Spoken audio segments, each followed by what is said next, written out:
हिंदी निबंध लोकमान्य तिलक। तिलक हमारे देश के प्रसिद्ध नेता थे।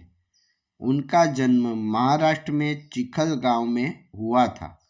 पिता का नाम गंगाधर और माता का नाम पार्वतीबाई था।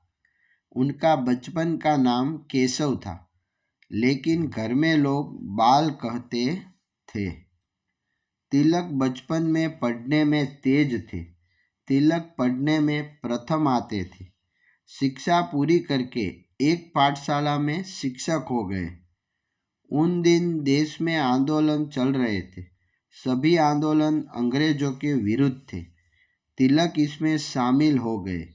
उन्होंने स्वतंत्रता के लिए काम किए। स्वराज हमारा जन्मसिद्ध अधिकार है, यह नारा लोगों को दिया। महाराष्ट्र में उन्होंने गणेश उत्सव की शुरुआत की। 31 जुलाई 1920 को उनका स्वर्गवास हुआ। आज भी भारत की जनता तिलक के आदर्शों को याद करती है।